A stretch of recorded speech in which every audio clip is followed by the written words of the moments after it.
What is up Indian strength community? This is your calisthenics coach Rajan Sharma और आज इस video में हम लोग सीखने वाले हैं how to do a dynamic muscle up. So let's go.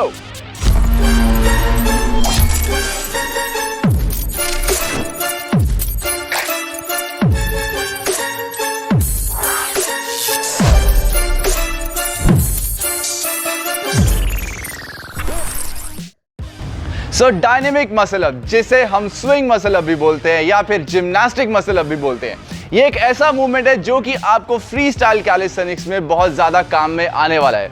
देखिए फ्री स्टाइल कैलिस्थेनिक्स क्या है? It's all about using the momentum. जितने भी डायनेमिक एक्रोबैटिक मूवमेंट हैं फ्री स्टाइल कैलिस्थेनिक्स में, they are all about using that momentum which is generated through the swing और उसके help से एक मूवमेंट परफॉर्म करना, कोई भी डायनेमिक मूव।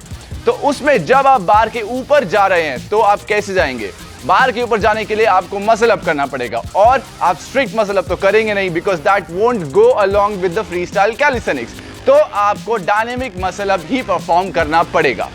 तो सबसे पहले बात करते हैं रिक्वायरमेंट्स की। देखिए अगर आप एक कंप्लीट बिगिनर हैं और आप ये मूवमेंट चाहते हैं सीखना, तो मैं चाहता हूं कि आप एटलीस्ट 8 to 10 पुलअप्स तो कर रहे हैं इस पॉइंट ऑफ टाइम पे। और इसके अलावा आपका कोर स्ट्रेंथ डिसेंट है, यानी टो टू बार टच आप कर पा रहे हैं 8 to 10 रेप्स।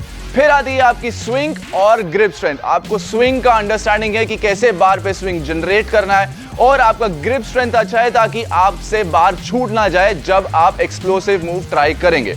तो ये था रिक्वायरमेंट। चलिए अब जानते हैं कि इस मूवमेंट को कैसे ब्रेक डाउन करेंगे हम। तो सबसे पहला स्टेप डायनेमिक मसल अप के ब्रेकडाउन में है स्विंग। आपको स्विंग लेना आना चाहिए। अभी स्विंग कैसे लेते हैं? देखिए आपको एक कंफर्टेबल डिस्टेंस से जंप करना है, बार को ग्रैब करना है और स्कूप करना है। What is scoop? This is scoop. You are pushing the legs away, you are throwing the legs away and it's keeping that momentum going. तो आप एक कंफर्टेबल स्विंग लीजिए। देखिए जब आप स्विंग लेते हैं, आपने कभी अगर पेंडुलम नोटिस किया होगा, घड़ी का pendulum, it goes up and down, up and down.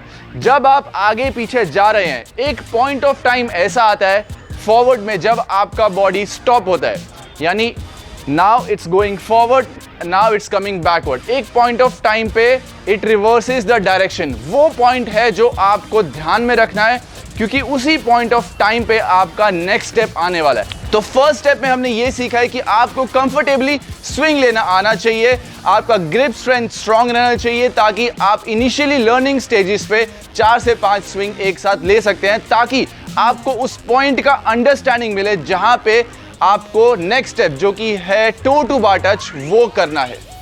Okay, so second step is toe to bar touch. Toe to bar touch क्या है? देखिए आपको हैंग करना है डेड हैंग में और टोस को स्ट्रेट बार पे टच करना है। कोशिश कीजिए कि आपका नीज लॉक्ड आउट रहे।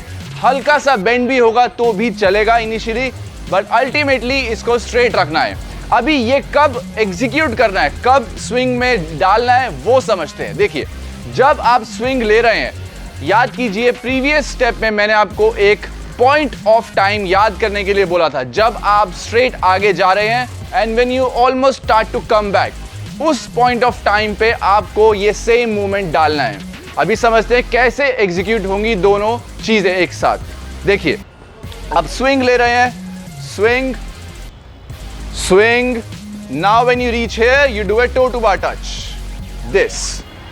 सो अभी क्या होगा, आपका बॉडी ऐसे का ऐसा पीछे आएगा, आने दीजिए।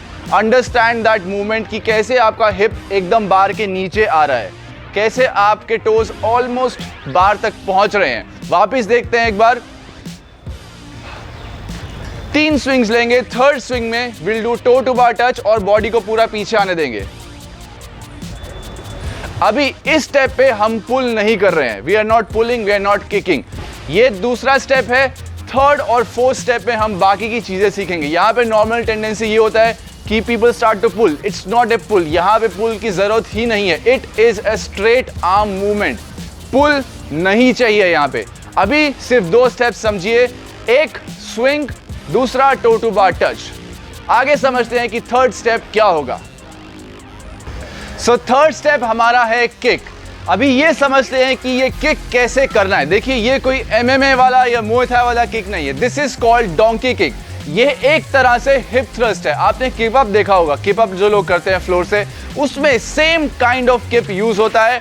ये किक हमको कोर और ग्लूट से लेना है, वहां से थर्स्ट लेना है, ताकि जो फोर्स जनरेट होगा वो ऊपर तक ट्रैवल करेगा बॉडी में और आपको बार के ऊपर जाने में हेल्प करेगा।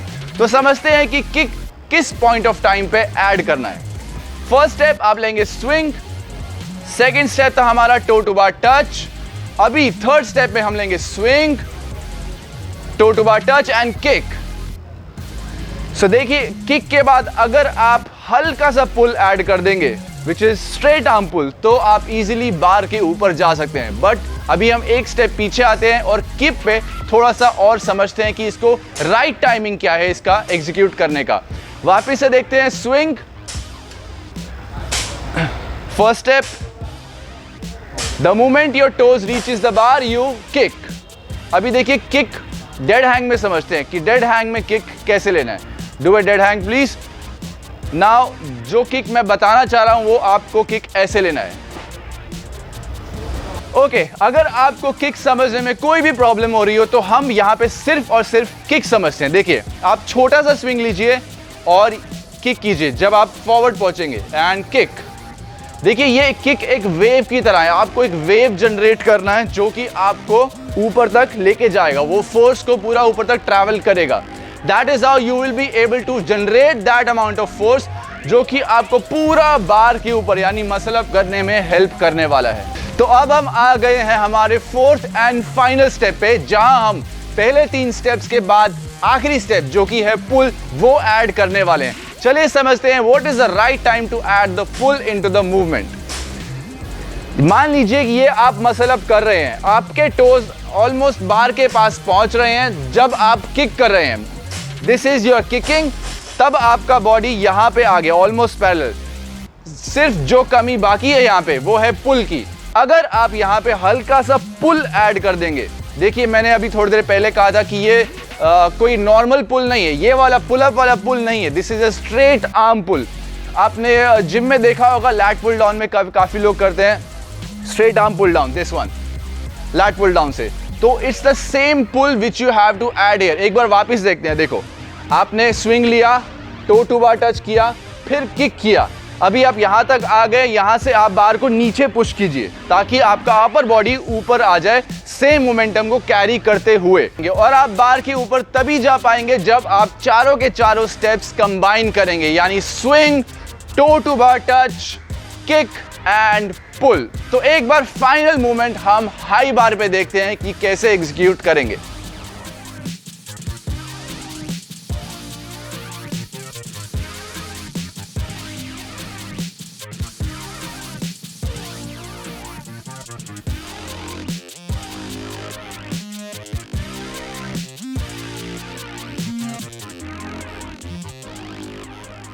तो ये था आपका डायनेमिक मसल अप का ट्यूटोरियल इन 4 इजी स्टेप्स। देखिए, इस मूवमेंट में टेक्निक बहुत ज्यादा मैटर करती है बजाय के स्ट्रेंथ। अगर आप में बेसिक स्ट्रेंथ है तो मैं ये समझता हूं कि आप ये मूवमेंट बहुत ही कम टाइम में सीख सकते हैं अगर आप सही अप्रोच से ये मूवमेंट एग्जीक्यूट करें और स्टेप बाय स्टेप आगे बढ़े। ये मोमेंट अगर आपको आ गया तो आपका फ्री स्टाइल कैलिस्थेनिक्स में कॉन्फिडेंस बहुत बढ़ जाएगा, because you will be able to then connect some और द मूव्स। बार के ऊपर इजीली जाना सीख जाएंगे। मान लीजिए आपने स्विंग 360 मारा, उसके बाद क्या, you can do a dynamic muscle up and perform some other moves. तो ये मूवमेंट काफी हेल्प करता है फ्री स्टाइल कैलिस्थेनिक्स में। आप ये प्रैक्टिस कीजिए and I am sure you will be able to unlock this move within steps. So this is your calisthenics coach Rajan signing out. Stay strong, take care, do subscribe, bye.